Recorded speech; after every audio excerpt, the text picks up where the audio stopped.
Welcome to the Greater Irvine Chamber Business Insights podcast series, where we address challenges and ideas for early stage and entrepreneurial business leaders. Your host today is Dave Coffaro, Interim President and CEO of the Greater Irvine Chamber. Hello, folks, and welcome to the Greater Irvine Chamber Business Insight podcast. And today's topic is the business leader's view on philanthropy. That's kind of a new topic for us. We really haven't gotten too much into philanthropy, so this is the first on this theme. The idea of philanthropy is it means different things to different people. I looked up the definition of the term, and it actually literally means the love of humanity, which I think is a fantastic definition. But when we talk about philanthropy, it often suggests the giving of gifts of time, talent, and treasure to help people make their lives better, help other people elevate themselves. And there are so many elements to philanthropy, from what motivates individuals, foundations, businesses to give, how gift recipients sort of accept the gift, what they do with it, how they steward it, how they're selected, things like that. And we happen to live in a really super philanthropic community, Orange County. In fact, one of our community leaders, some of you may know, Doug Freeman, created National Philanthropy Day right here in Orange County in 1986. If you don't know Doug, he's just a really, truly an exemplar in the philanthropic arena, but his idea was so impactful that back in 1986, President Ronald Reagan signed a proclamation recognizing November 15th as National Philanthropy Day, and it started right here in our very own Orange County. So our guests today are experts on the subject of philanthropy and business leaders in our community. So we're bringing them both all together, these ideas. So Taryn Palumbo is the Executive Director of Orange County Grantmakers, which is a community of philanthropists who are committed to improving outcomes for Orange County and beyond. Charles Antis, who is the founder and CEO of Antis Roofing and the Antis Foundation, and Eric Goodman, who is CEO of Mountain View Services and the charitable arm of his company, which is the MVS Foundation. So Taryn and Charles and Eric, thank you for being here today. Woo! I'm excited. Thank you so much for having us. I am excited to have all of you. So let's start with this question. Taryn, I want to start with your description of philanthropy, what it is and what does it look like here in Orange County? Yeah, well, I think you captured it really well at the start, which is philanthropy can encompass a lot of things, right? It is traditionally the giving of money, but we also know that it means so much more in terms of engagement with the community, understanding the community needs, identifying what those needs happen to be, and then finding a way to match that. So in Orange County, I think one of the things that makes us very, very unique is that we are both a small community and a large community. So I say that in that people here know one another. So when we talk about philanthropy here, it's extremely relationship based, which I think is wonderful.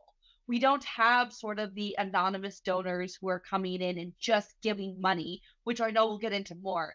What we have in Orange County is philanthropy that is rooted in dialogue, conversation, need, and authentic relationships with one another. And honestly, my co-presenters on this conversation today is a perfect example of that, because they know each other and they work in the same community. And I'm lucky enough to be, a servant of a larger community of philanthropists in Orange County who all give back in different ways.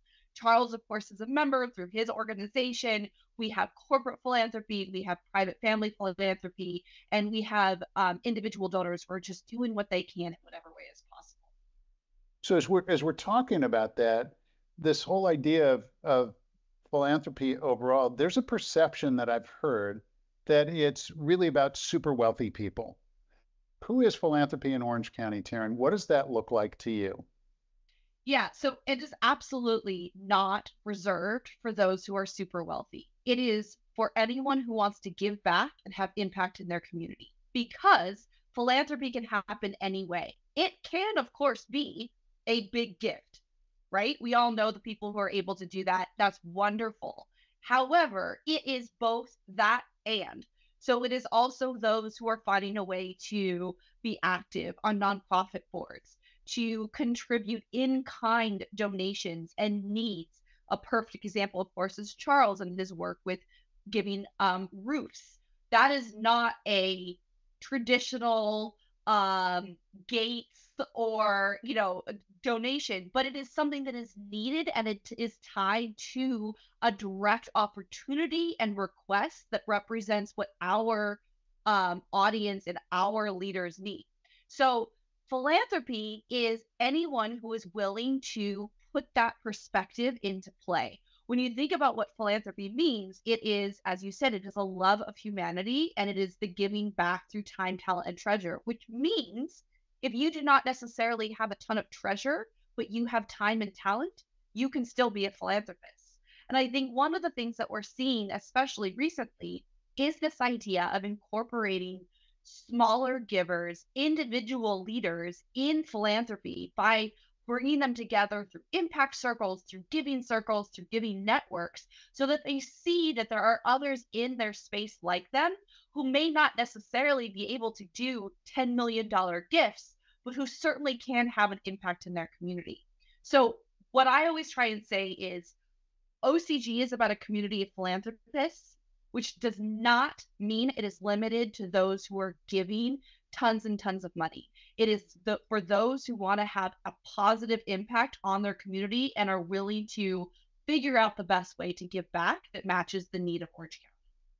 And so that's really a great segue, Eric and Charles, because what we're talking about is just sort of this notion of practical philanthropy, engaging from what you do, what you know, who you're connected with. And I love the notion, Taryn, that you described, that in Orange County, it's really relationship based. And I certainly see that. And that's the connection to the business community. So let's see, what would you guys add to sort of that theme of kind of who is philanthropy and how it connects to the business environment? Charles, do you want to start? Man, I love this topic. You know me, I could go down so many roads, but I'll kind of stay. I have to start that same definition. It's so beautiful, the love of mankind. When I finally heard that, it really flipped me. It let me really appreciate how lucky I am. I think the last time we talked, I called it was like I got a love arrow in the heart. And what does that mean? I don't know, but that's what it felt like. All of a sudden, work wasn't awful. It was beautiful, and it was built through relationships. And to be more specific, though, I love how we're talking about what works and what doesn't work. Eric and I are extremely close. We don't call ourselves philanthropists. Not once have we said, I wonder if there's some philanthropists like us around here. No, we call ourselves fearless givers. It's that we don't say no. We've learned how to think in this power of maybe. Maybe if I don't say no, maybe I go to bed and maybe the universe shifts or whatever happens. I don't study why or how. I just experience it. By imagining we can help with big intention, things shift like crazy. And that works in your company and lifts it up. It works in your community. It works in your trade. But I want to say one more thing, and I got to pass to my man, Eric, here. But, you're describing old philanthropy, and there's very beautiful things in people that make a lot of money deciding to give it back. But that's not who I am. And sometimes old philanthropy, and I'm not saying it's a bad word, but sometimes old philanthropy has some old habits. Like there's a habit sometimes if you join a board, and I'm sorry for the boards that I belong to if you do this, and they'll ask you at the end of the year to do the board appeal or at the walk or whatever, and you send an email to all 5,000 people on your email list and you ask them for donations, and that bothers me. That's not my philanthropy. It's putting burdens on my family who have to give because they know I'm on the board. It's not this fearless giving model that says I show up. So one of the things I said earlier today I thought was really good, and I want to say it on this.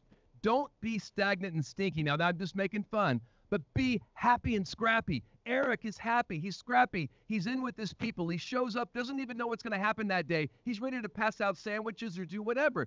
There's something powerful about being in the flow with what you do. You could be a doctor on that airplane, and that pilot could, there's a medical emergency. You could be that medical professional that stands up and then everyone else assists. I've seen that happen.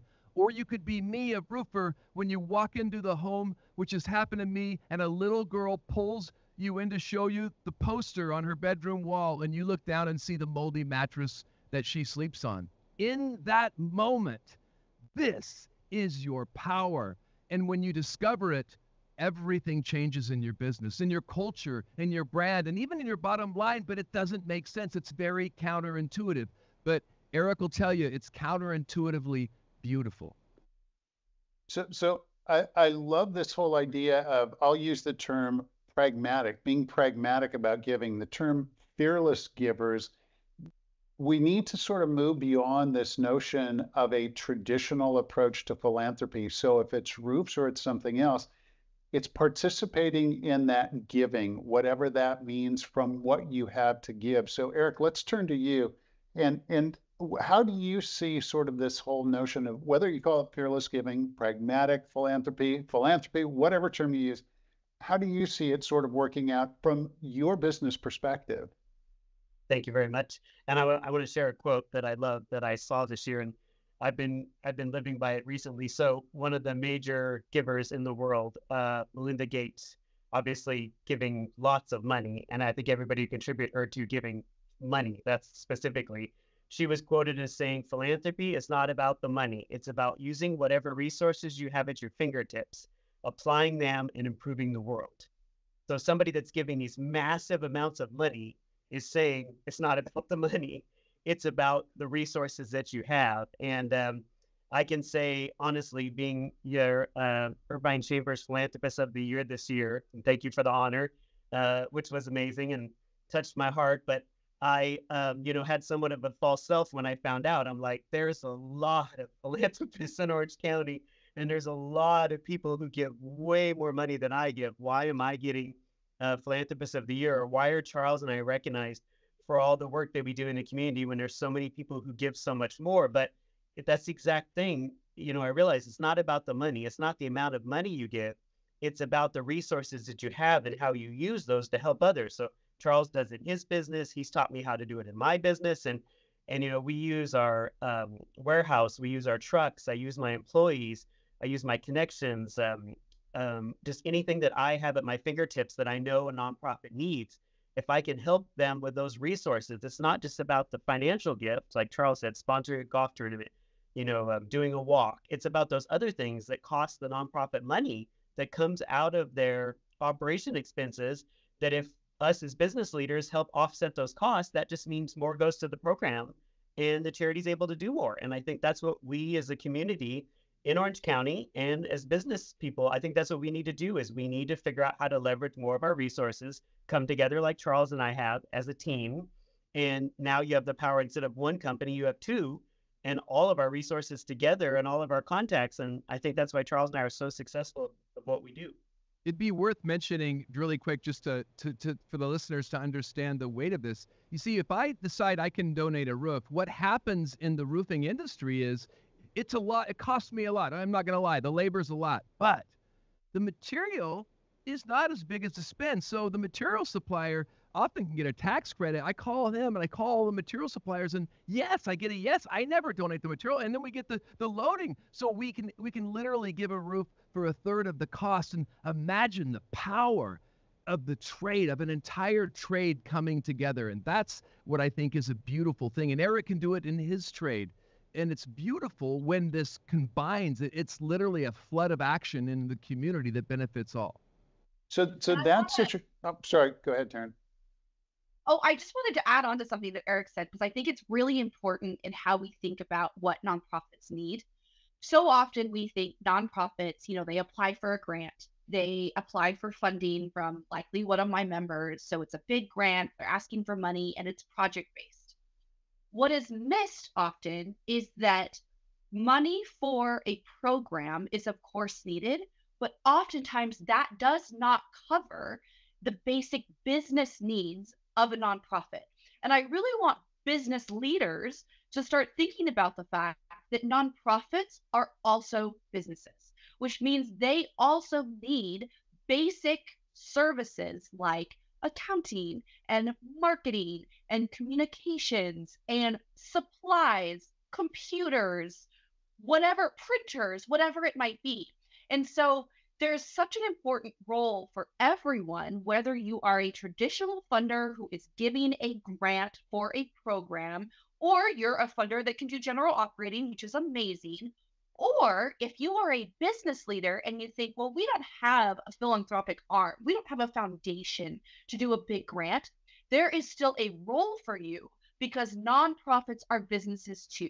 And so they often have the same needs that you as a business are equipped to provide because you are running a business. So I love that concept that Eric, you identified, that there is a role for everyone and that businesses should not think if I cannot give a big grant, there is no role for me to be in philanthropy because it is so much more than that. As you're saying that, I'm thinking about the reach of this podcast and all the business owners, business leaders that listen in all the different areas.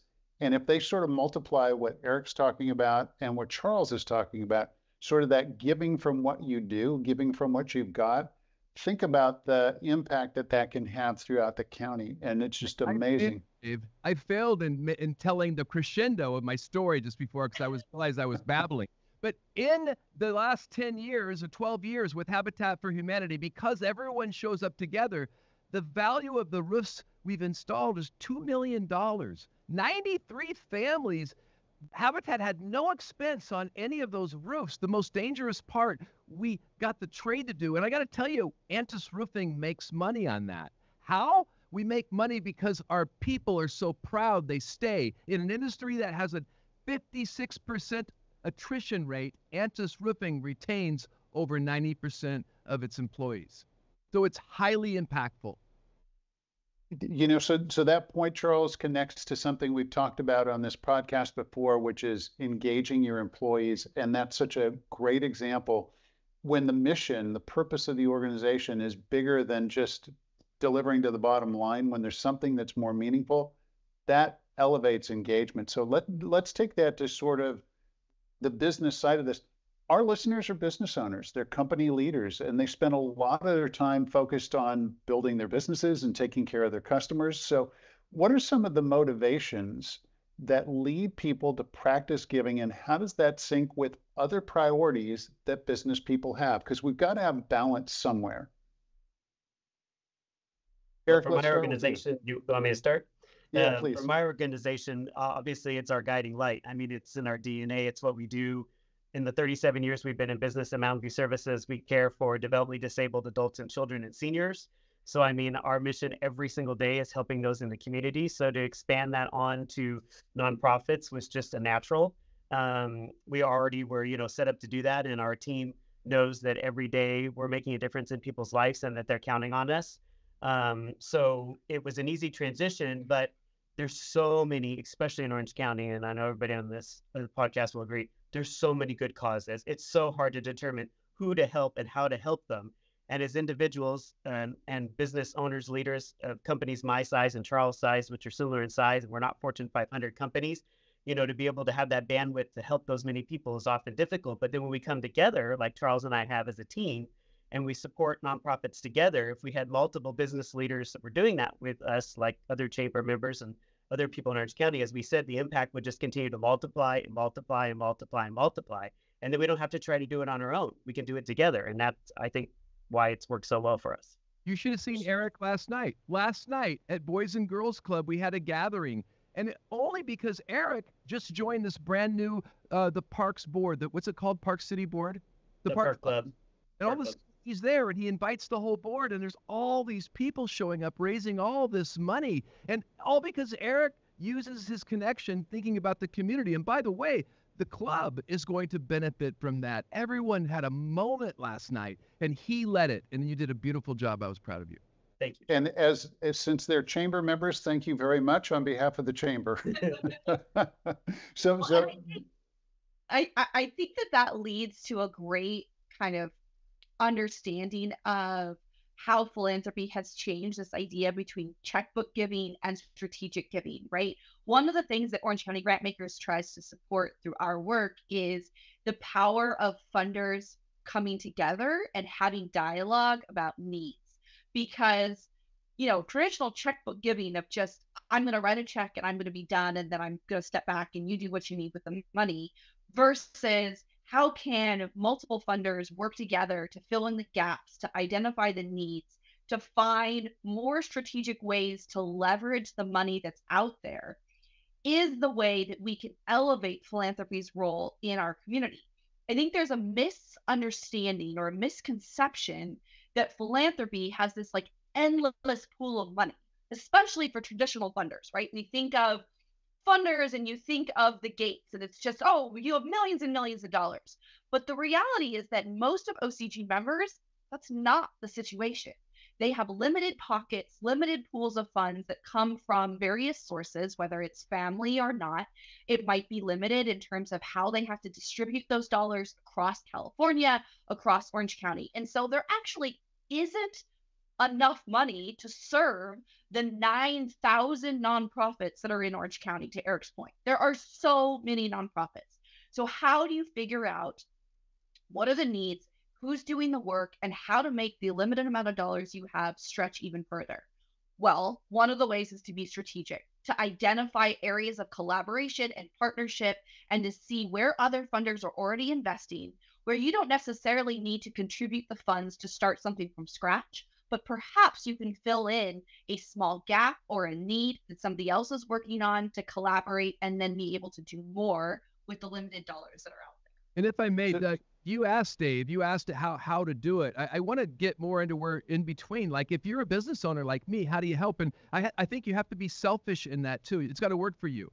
So for example, my kids were born premature at Ronald McDonald House. They helped us keep close to do skin on skin so they could heal. So I have a story there. That's impactful. But I didn't know this when I told my team. It really helped them. It actually aligned well with our brand. And we started donating the roofs at Ronald McDonald House just because it was my real story. And we wanted to keep all the families safe, dry, and close. And that's how things happen. It's a real story. So what's the cause that is really near and dear to your heart? You have to start there. And then you have to think about how it aligns. I mean, some things don't align so well, but you can. If it's your real story, I'll help you. Call Eric and I will help you tell it in a way it aligns.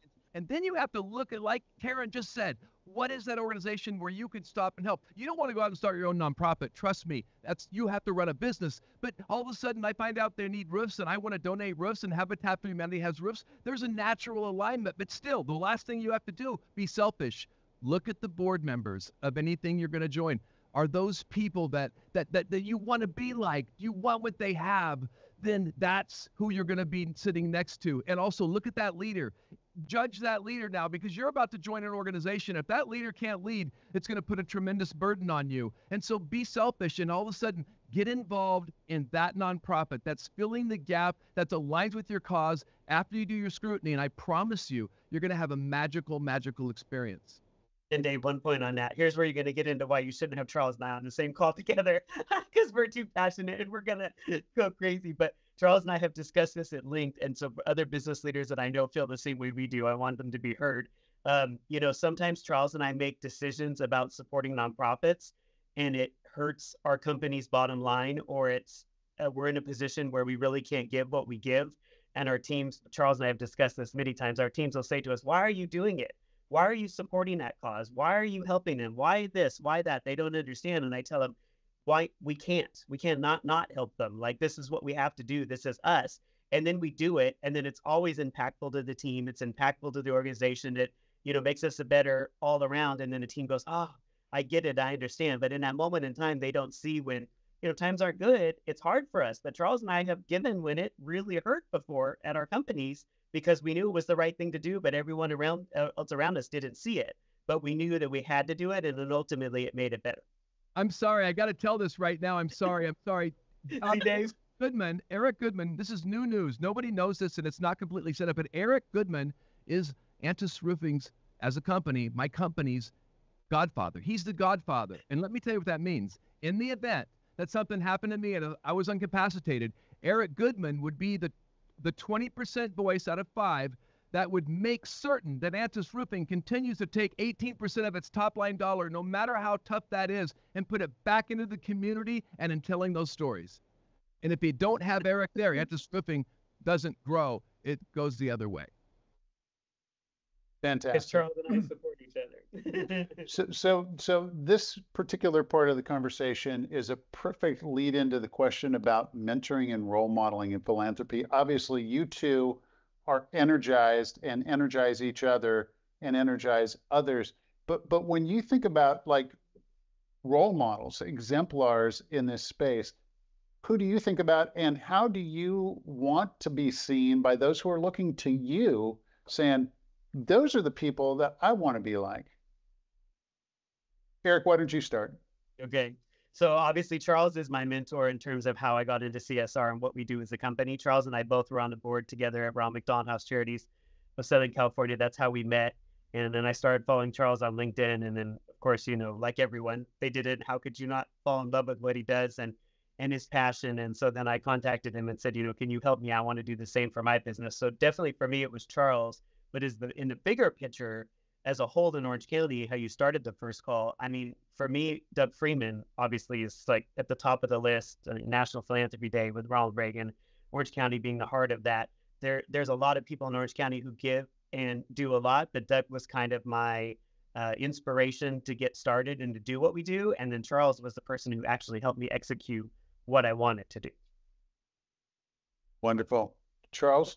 Thank you for giving me time to think because I don't know where to go at first, but I have to go to my original mentor. For this, I didn't know him personally, but I saw him for 3 or 4 years, every year from like 5 to 9. I was 5 years old, 1973, 78. All of a sudden, the Wooden Nickel Day Parade, the biggest event in the small town, the logging town of Myrtle Creek, Oregon.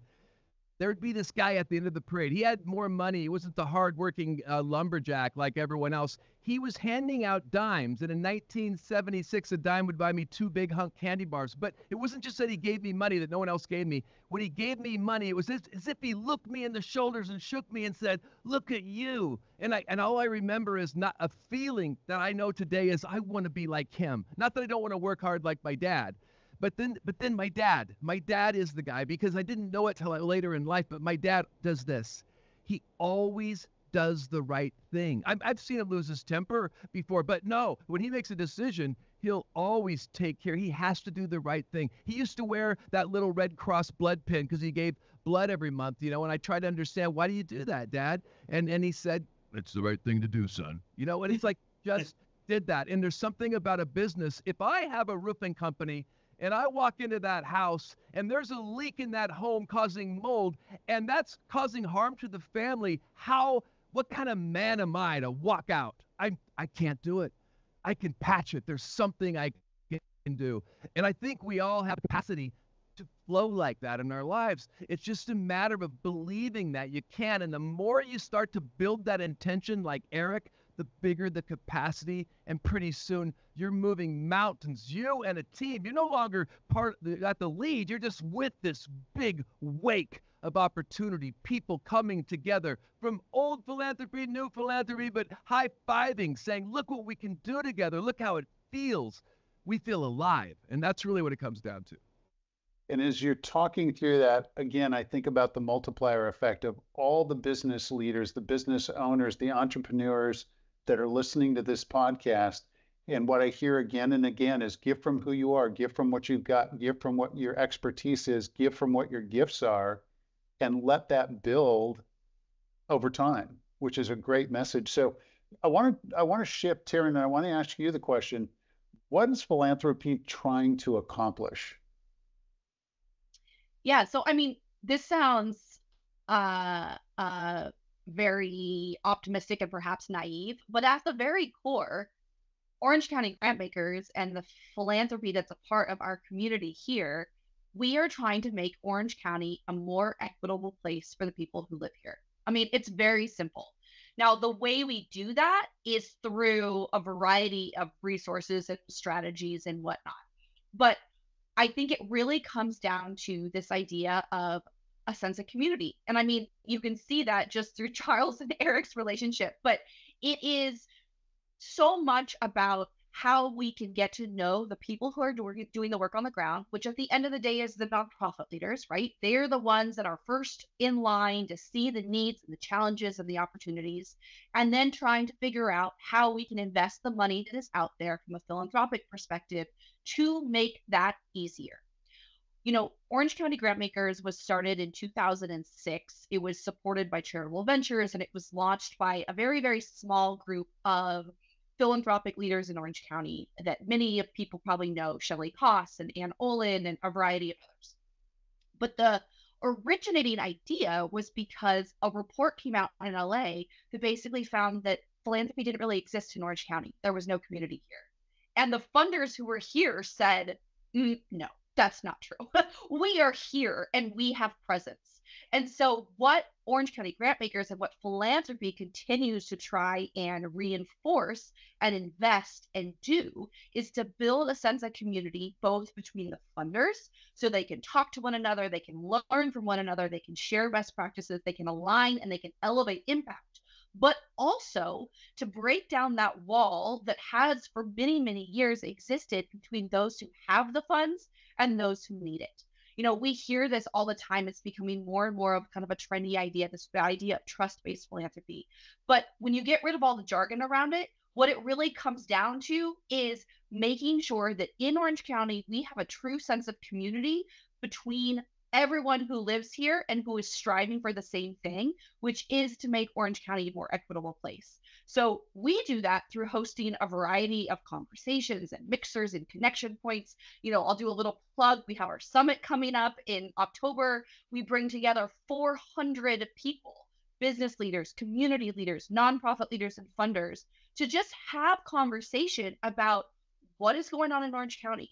What are the needs? What are the challenges? And what are the opportunities? Because we believe that when we can have those honest places for dialogue, that then we can have more impact together, whether or not you're the nonprofit doing the work on the ground or you're the funder who's supporting it. For Habitat for Humanity, I'm sorry, just to break it down, like we say it like this on that board, everybody should deserve a safe, dry home.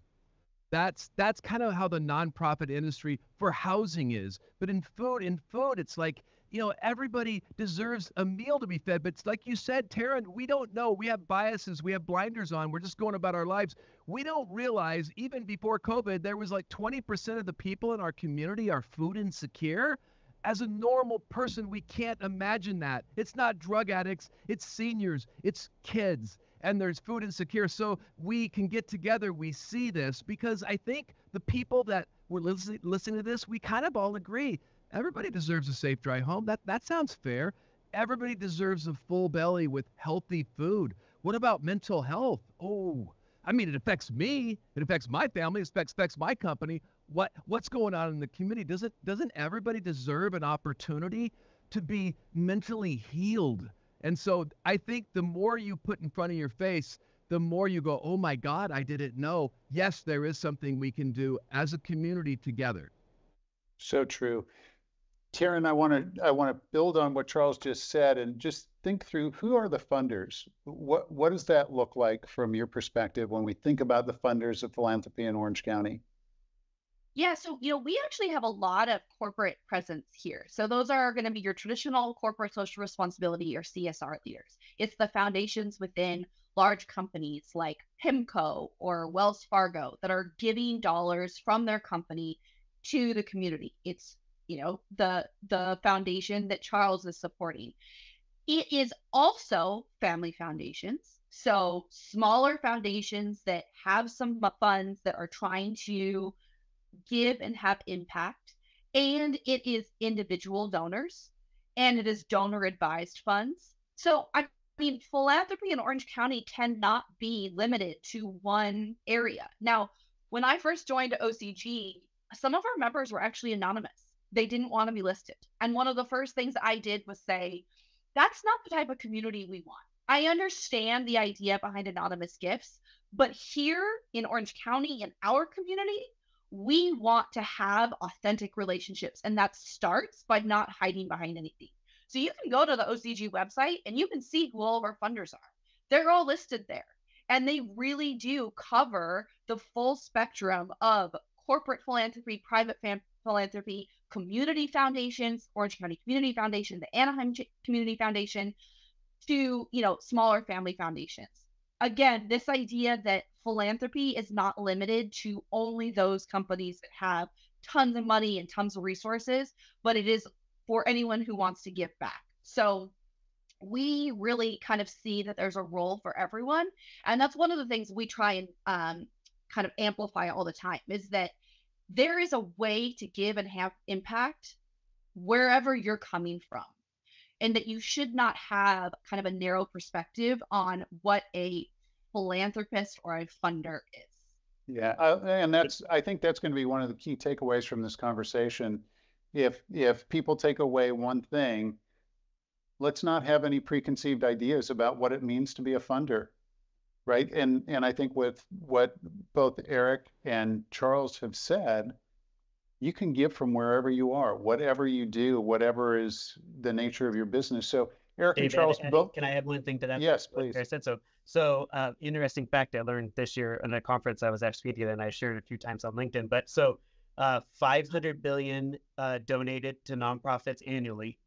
70% of that comes from individual donors, and 30% of it comes from businesses. So there's a lot of work left to do for businesses versus individual donors, whether, like Taryn said, whether it's family foundations or family entities or people that have exited their companies and now are, giving.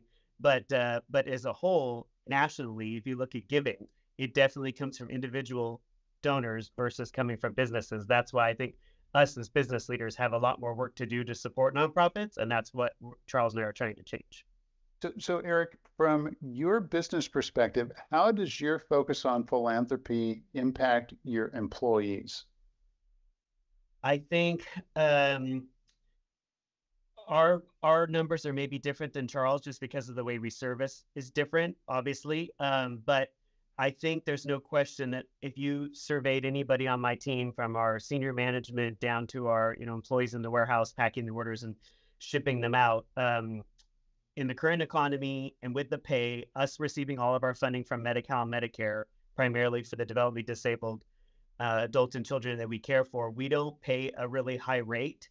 And the company, really gets by just barely on covering our expenses. It's not, I'm in the wrong business if I wanted to become a multimillionaire. I'm not in the business of making money. So the employees aren't compensated at a very high level, but we have, a 36-year employee. I have multiple managers over 25 years, many 20+ year employees. I think our most recent are 10 to 15 years. People stay with my organization because of what we do. We care for people. We give back to the community. We care for people with our services that we provide. We support over 100 nonprofits a year. I sit on 7 nonprofit boards. I give hours monthly to all my employees to volunteer at nonprofits. I give them all money every month to give to nonprofits. And I know if you talk to anybody on my team, same as Charles, and you ask them, why do you stay with Eric's company? Why do you continue to work for him versus you could make more money working at McDonald's because it's right up the street, or the 2 fast food restaurants right on the corner of our thing with a $20 minimum hour wage with fast food now. And they'll tell you they stay because they feel like they're making a difference in their community and they're helping people. Beautiful. Making a difference. Charles, how would you answer that? How does your philanthropy, your fearless giving, impact your team? It wasn't great until I started telling the story like Eric tells the story to his employees. But in the beginning, I was kind of like, oh, this is great. I remind myself of Will Ferrell when he's streaking in Old School, and he's like, his wife drives up, and he's like, come on, honey, everybody's doing it. And he's drunk, and he's streaking alone. That's how it felt until I finally told my team why. I told them about that house I showed up to sell leaks and instead smelled mold and tried to get away, and this little girl pulls me in to show me the My Little Pony poster on her wall, and I looked down and I saw the moldy mattress she slept on. I tell that story, and when I started telling that story, it was magic. It made them think of the time they donated a roof repair to somebody because they had that talent. Suddenly we became one. But the team today, it's amazing. I'll tell you how it's changed. And Eric and I were talking about this yesterday, how we're kind of different in our stages, but we mirror each other. Right now, what's happening is my team is really growing. I've had two women that are high leaders for me that come in here, Susan DeGrassi and Corey Burnham. They volunteered, but they never led in volunteering. Now, I used to be on the National Roofing Board. I'm not on it anymore. Susan DeGrassi is. I used to be on the Ronald McDonald House Board. Shoot, I'm wearing the socks today. You know, and so when Eric was on one, I was on the other. But now Corey Burnham's on that board. She's also on National Women in Roofing Board. Susan DeGrassi is also going in. She never served on boards till she come to work here. Now she's going to be the chair of the Red Cross Board here, where we've raised 10,000 units of blood and 130 blood drives. So how do my people feel about it? Susan DeGrassi says, this is the best job I've ever had. Some major organizations have come to her and asked her, and I only know because she said, Charles, you may hear about this, but I would never leave. This is the best job I ever had. Her first job was Disneyland in her life, and her last job will be at Antis Roofing. The employees are engaged. They're fulfilled. They know why we exist. We exist to keep families safe and dry. Both of you gave great examples, and all of that contributes to employee engagement and just how people feel about your companies. That's a fantastic way to think about that question. So as we come to a close today, I'm going to ask each of you, and we have to distill this down to just one thing, but what would you like our listeners to take away as they think about philanthropy? Eric, I want to start with you. Okay, I can answer that one is good. So I was thinking about this. So as a business leader, in someone in the community, and Terrence hit on this, and you hit on this, and Charles hit on this. When I first started doing this, I thought to myself, I'm not a Fortune 500 company. I cannot give like these other companies give. How in the world will I ever do this? And if I would have just stayed on that notion and thought that I couldn't give large sums of money like some of the organizations, companies do in Orange County, I would not be sitting here on this podcast with you today. I wouldn't have been Philanthropist of the Year. We wouldn't have been OCBJ's Family Business of the Year. We're up for National Philanthropy Day. We're all going to be honored this year with Doug Freeman's group at National Philanthropy Day in November as Business of the Year for Philanthropy. Those things wouldn't have happened if I would have just sat back and did nothing, but I didn't. I realized through Charles's help and others that I had met, there's this a huge community of caring people in Orange County. There's so many people that do so good, and there's businesses who do well too. I'm not saying there isn't, but we could do so much more if we came together and we did it together as business leaders in the community, making an impact. And I think Charles and I are a perfect example in the last 2 years since him and I have been networking together. Look at the impact our two companies have made. And we're sitting here with you on this call today discussing philanthropy. And 2 years ago, my company did nothing in philanthropy. I mean, we didn't even, I did personally, on some boards that did it, but my company as a whole didn't give back to the community. And in such a short time, it's made such a difference. Fantastic. What a great story of progress and from where you started to where you are. Wonderful. Charles, let's turn to you. What would you like people to take away as they think about philanthropy in their business?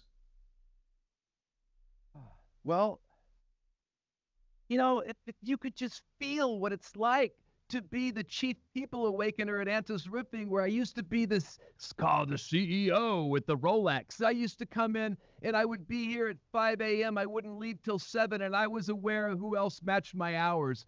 I remember one week when my nephew, Aaron, when he was apprenticing in college, he'd spent a week and he worked 98 hours in a week. And I remember being a tiny bit disappointed he didn't hit that 100. Now, don't do the math on that. I sound awful. I was measuring things. I was flowing. I was accumulating more like I was taught to do in America. Let's get that other house. I'm not saying I don't get that boat. I'm not saying not to do that, but something changed when I let go of that mindset of accumulation. Something happened when I said, what if there was enough and I could fix all these roofs? And I discovered that this huge flood of wins over time far outweighs those little short-term losses when I give anything, my time, my attention, my hug. Do you know that homeless people that live under the bridge don't even get their names called to them? When the story of this one homeless man, he for 10 years lived under a bridge, and when he finally came to after he passed out, he only had one arm, and he said to the man who saved him, and he said, Paul, do you know in the 10 years I lived under that freeway, I was only acknowledged by another human being 4 times. And it's like, so I pause and I ask a homeless person their name, and they tell me my name is Steve, and I say it to them, and it's a powerful thing. What if I could give this to everyone around? Whether it's a basket of food to that food insecure senior who's shouting at me, bless you, bless you, bless you, or I'm delivering that roof to that woman who's lived in housing conditions unsuitable for anyone her whole life, and now her autistic son has his own room with his own window. I get to live this, and I get to live it every day. And I'm better off than I was when I was working 80-hour weeks. I never did a 90, 100-hour week. So I think that's what I want to say. Come aboard. I'll show you how. It only takes a couple of minute conversation here and there. So many of us connect this way, and we're thriving, but we're not doing it the old way. We're looking at balance in our lives. For our family, we're looking at everything. For our mental health, we're balanced and we're flowing, and it's beautiful. And Dave, add on to Charles, and I won't take any more time, but I can tell you, and Charles will agree with this, we both love getting up and going to work every single day. Him and I text probably every single day and or talk, and the difference of before we were giving to now that we're giving, it motivates both of us to get up and do what we do every single day. Awesome. Awesome. Taryn, let's close with you. Your thoughts on this question. What do you want our audience to take away as they think about philanthropy relative to their business? Yeah, I mean, obviously being joined on this by Charles Antis and Eric Goodman, I don't know if I could put it any better way. All I will say is the community should know that there is a built-in network here, that you do not have to be alone when you are starting philanthropy, that if you feel overwhelmed by the issues or the impact areas or the strategy or the way to do it, that there are resources out there. There are leaders like Eric and Charles. There are networks like what's supported by OCG. So don't let that be the hindrance to starting your own journey in philanthropy. Well said. Folks, you have all said everything that you could possibly say to the business community. Well, I won't say everything you could say, but you've sent such a strong message to the business community, and you're available. I love that you invited people to reach out to you. So Taryn, Charles, Eric, don't be surprised when you start getting calls from our audience, but thank you so much for just a fantastic conversation today. Thank you so much. Thank you for inviting us. Thank you for joining us for the Greater Irvine Chamber Business Insights podcast. To stay informed about upcoming podcasts and other important business news, please subscribe to our channel or check the Greater Irvine Chamber website.